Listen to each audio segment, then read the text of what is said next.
Okay, so remember all that talk about the Middle East being a powder keg?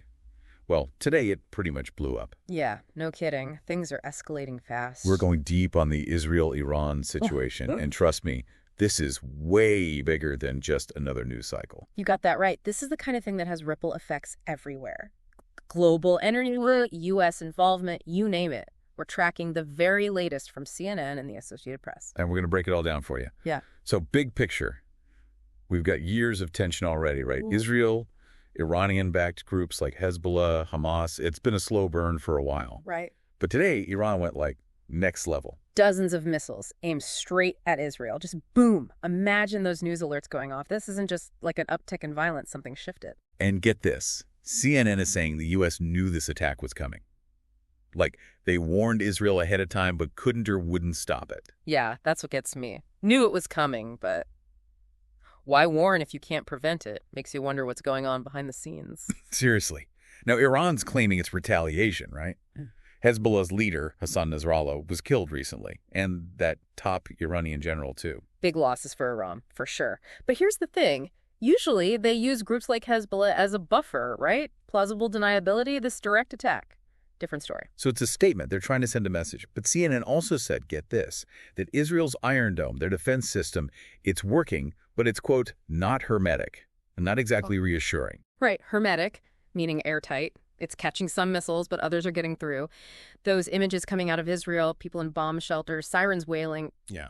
That's what a non-hermetic defense system looks like. It's easy to forget there are real people caught in the middle of all this.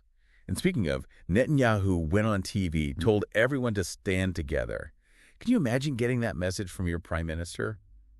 Chilling. Totally. Shows how serious this is. He even knows people are scared, might divide. He's trying to rally everyone, you know. But hold on, because the AP article throws a whole other wrench in the works. Oh, yeah, I forgot about this part. Right before the missiles started flying, Israel launched a ground operation. Southern Lebanon, targeting Hezbollah. Talk about poking the bear. Yeah. Talk about a dangerous game. It's like Israel's move triggered Iran's response almost instantly. And the AP says this wasn't just a small thing either. They've been doing these small ground raids for a while, but this was different. Bigger. So, preemptive strike.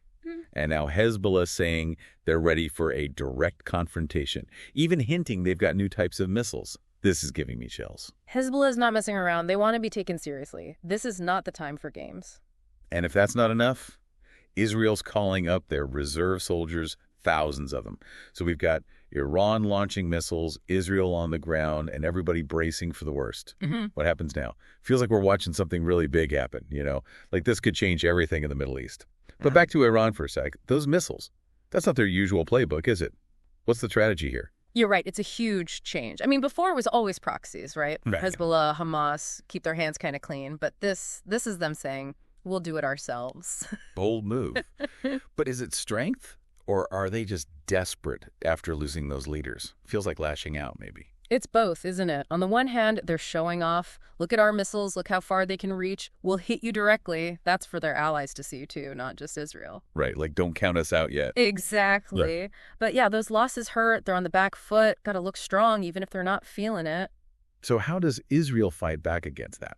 CNN, AP, they both mention the reserve soldiers being called up, even talk of invading Lebanon. Right. Are we really talking full-on invasion here? $1 million question right there. Look, Israel's never been afraid to use force, have they? They see a threat, they hit back hard, and this is a huge threat. But invading a whole country? That's different. Totally different. Lebanon's a mess, logistically speaking, and Hezbollah knows that terrain. They're dug in deep. This wouldn't be some quick in and out. Not to mention the people caught in the middle, the civilian casualties. No. Always a factor. Huge factor. A full-scale invasion would be devastating. Israel knows that. It's a decision they won't take lightly. Way too risky. And we haven't even talked about the U.S. yet. What are they doing in all this? I mean, CNN said they knew the attack was coming. Are they trying to calm things down or just making it worse? They're stuck, honestly. Israel's their biggest ally. They have to show support. But another Middle East war, nobody wants that. Especially not one that could spread like wildfire. And what about the global economy? That whole region is vital for energy. This could send shockwaves everywhere. Domino effect, right. One thing goes wrong, the whole system falls apart. Oil prices through the roof, supply chains wrecked. Nobody's safe. This is giving me some serious deja vu. global powers drawn into a conflict that just spirals out of control. And that's the danger here. It's bigger than just Iran and Israel now. One wrong move, and the whole Middle East goes up in flames. Things are changing so fast it's hard to even know what to expect next. But one thing's for sure.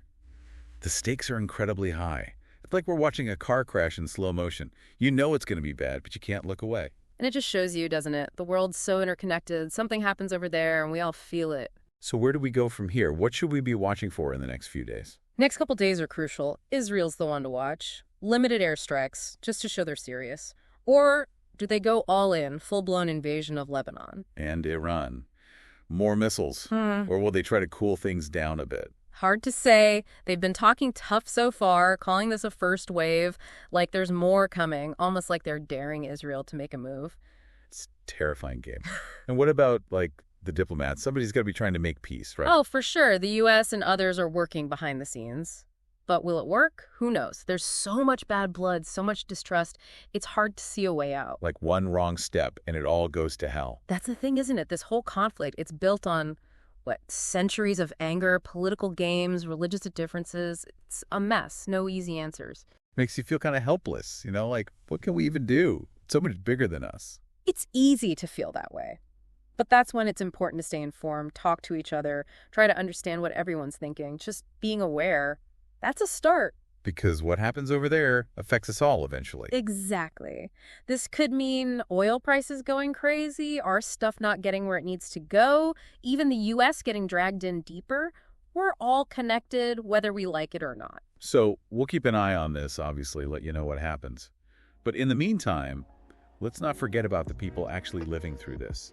It's easy to get lost in the headlines, but there are real lives being torn apart. It's true. Keeps everything in perspective. Well said. We'll be back soon with another deep dive, but until then, stay curious and stay informed.